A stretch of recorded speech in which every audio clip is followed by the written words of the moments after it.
समझ नहीं आती, सारे क्यों चाहते हैं इलेक्शन में ताखीर हो। इलेक्शन होने दें। कायम मकाम चीफ जस्टिस सरदार तारिक मसूद के हल्का बंदियों पर एतराज से मुताल्लिक केस में रिमार्क्स। सुप्रीम कोर्ट ने कोयटा की नशस्तों पर हल्का बंदियों से मुताल्लिक इलेक्शन कमीशन की अपील को मंजूर कर लिया। बलूचिस्तान हाई कोर्ट का फैसला कलअदम करार।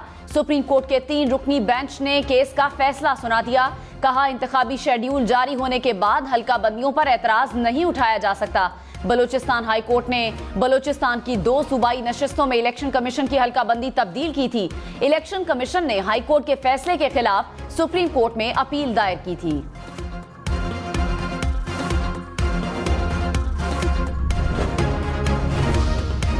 जस्टिस मंसूर अली शाह ने कहा, इलेक्शन प्रोग्राम जारी होने के बाद हल्का बंदियों से मुतालिक तमाम मुकदमेबाजी गैर मुअस्सर हो चुकी। किसी इनफरादी फर्द को रिलीफ देने के लिए पूरे इंतखाबी अमल को मुतासिर नहीं किया जा सकता। हमें इस हवाले से लकीर खींचकर हद मुकर्रर करनी है। जस्टिस अतहर मिनल्ला ने कहा, इलेक्शन कमीशन का सबसे बड़ा इम्तिहान है कि 8 फरवरी के इंतखाबात शफाफ हों।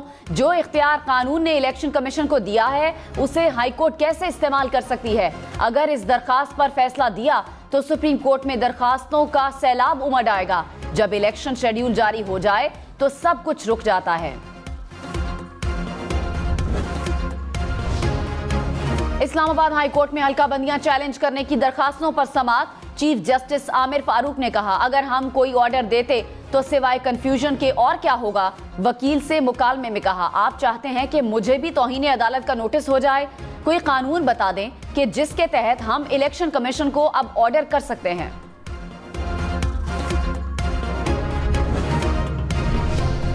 अदलिया की जेरे निगरानी इंतखाबात करवाने का केस। पेशावर हाई कोर्ट में पीटीआई की दरखास्त पर आज समाअत होगी। Chief justice Peshawar high court Ibrahim Khan और जस्टिस शकील अहमद समाअत करेंगे। इलेक्शन कमीशन में पीटीआई इंट्रा पार्टी इंतखाबात से मुताल्लिक केस की समाअत। बैरिस्टर अली जफर के दलाइल जारी। कहा, जब बिला मुकाबला इंतखाब हो तो वोटिंग की जरूरत नहीं होती। आम इंतखाबात में लोग बिला मुकाबला मुंतखब होते हैं। हमारे आइन में भी इंट्रा पार्टी इंतखाबात के तरीकाकार का जिक्र नहीं। हर कोई पार्टी मेंबर नहीं है। वोटर, सपोर्टर और मेंबर में फर्क है। मेंबर कमीशन ने कहा, आपका मतलब है कि कोई मेंबर नहीं तो शिकायत नहीं कर सकता। बैरिस्टर अली जफर ने कहा, जी बिल्कुल, मेंबर के बगैर कोई शिकायत नहीं कर सकता। अगर किसी को पार्टी में रहने का शौक है तो सिविल कोर्ट में जा सकता है।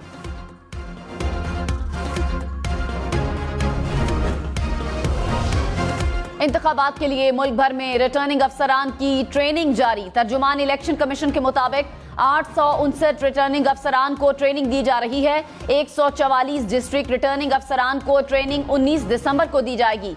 सुप्रीम कोर्ट ने लाहौर हाई कोर्ट का फैसला मुअत्तल करके ट्रेनिंग जारी रखने का हुक्म दिया था।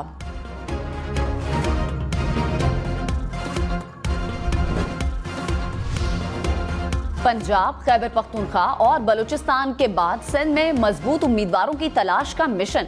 नवाज शरीफ की जेर सदारत मुस्लिम लीग नून का 12वां पार्लिमानी इजलास जारी।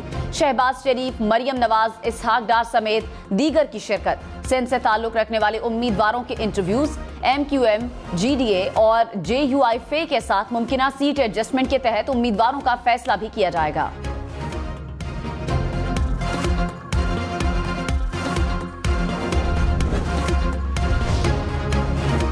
पीपल्स पार्टी ने भी बलूचिस्तान का महाज संभाल लिया। खैबर पख्तूनख्वा के दौरे के बाद साबिक सदर आसिफ अली जरदारी आज तुर्बत पहुंचेंगे। वर्कर्स कन्वेंशन से खिताब भी करेंगे। साबिक सदर के दौरे पर मकरान की मुख्तलिफ शख्सियात पीपल्स पार्टी में शमूलियत इख्तियार करेंगी।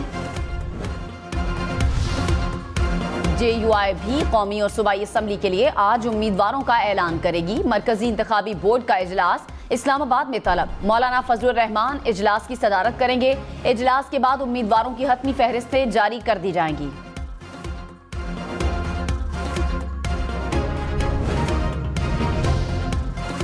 मुस्लिम लीग नून ने आइंदा इंतखाबात की मुहिम के लिए 9 निकाती एजेंडा तैयार कर लिया। आमदन महसूलात में इजाफा और टैक्स के निज़ाम में इस्लाहात एजेंडे में शामिल। तवानाई, बिजली और गैस की कीमतों में कमी एजेंडे का हिस्सा। नौजवान और खवातीन के लिए रोजगार के मौके भी नून लीग इंतखाबी मंशूर का हिस्सा। रहनुमा पीपल्स पार्टी आजिज धामरा ने कहा, उम्मीद है इलेक्शन कमीशन पोलिंग डे तक कौम के एतमाद पर पूरा उतरेगा। उम्मीद है सुप्रीम कोर्ट ने इलेक्शन कमीशन को जो हिदायत दी उस पर अमल होगा। पीपल्स पार्टी वाहिद जमात है जिसने इलेक्शन का मुतालिबा किया। इलेक्शन के शेड्यूल का ऐलान हो चुका है। आसिफ जरदारी मुल्क को बहरान से बचाने के लिए कोशां हैं। Chief secretary Sindh doctor Mohammad Fakhar Alam से सूबाई इलेक्शन कमिश्नर शरीफुल्लाह की मुलाकात। आइंदा आम इंतखाबात में इंतजामात के हवाले से तफसीली तबादला ख्याल। चीफ सेक्रेटरी सिंध ने सूबाई इलेक्शन कमिश्नर को यकीन दहानी कराई कि शफाफ इंतखाबात के लिए इलेक्शन कमीशन को तमाम सहूलियात फराहम की जाएंगी। कहा, इलेक्शन के पुरअमन इनेकाद के लिए सिक्योरिटी और ट्रांसपोर्ट प्लान तैयार कर लिया। पाकिस्तान स्टॉक मार्केट में मुस्बत रुझान। 100 इंडेक्स में 100 से ज्यादा पॉइंट्स का इजाफा। इंडेक्स 66,000 पॉइंट से ऊपर। इंटरबैंक में डॉलर 41 पैसे सस्ता। कीमत 283 रुपए 20 पैसे हो गई।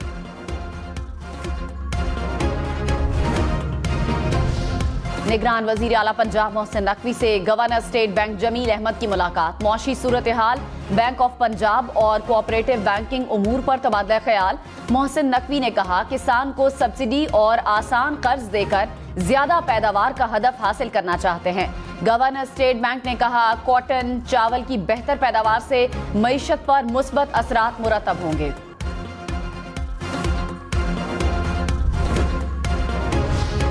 बहावलपुर में धुंध के बायस वैन खड़े ट्रक से जा टकराई। हादसे में 4 अफराद जाँ बहक, 13 अफराद जख्मी हो गए। बहावल नगर में तेज रफ्तार कार ने पैदल चलने वालों को कुचल डाला। 4 अफराद शदीद जख्मी हो गए। कराची में हवाई फायरिंग ने बच्चे की जान ले ली। पुलिस के मुताबिक शाह लतीफ टाउन के इलाके में शादी की तकरीब में हवाई फायरिंग, गोली की जद में आकर 7 साला बच्चा जाँ बहक। पुलिस ने 2 अफराद को गिरफ्तार कर लिया। असलहा भी बरामद। रावलपिंडी में पंजाब फूड अथॉरिटी का एक्शन। मुख्तलिफ इलाकों में चेकिंग के दौरान 1800 लीटर से जायद मिलावटी दूध तल्फ। गुजरावाला में भी जाली ऑयल एंड घी यूनिट पकड़ लिया। 800 लीटर ऑयल जाया कर दिया गया। यूनिट को बंद कर दिया।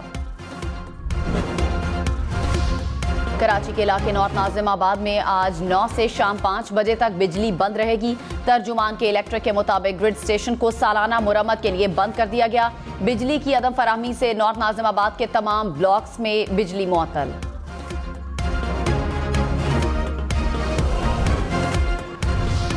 डीजल की कीमतों में कमी। लाहौर से कराची, इस्लामाबाद और पेशावर का सफर सस्ता हो गया।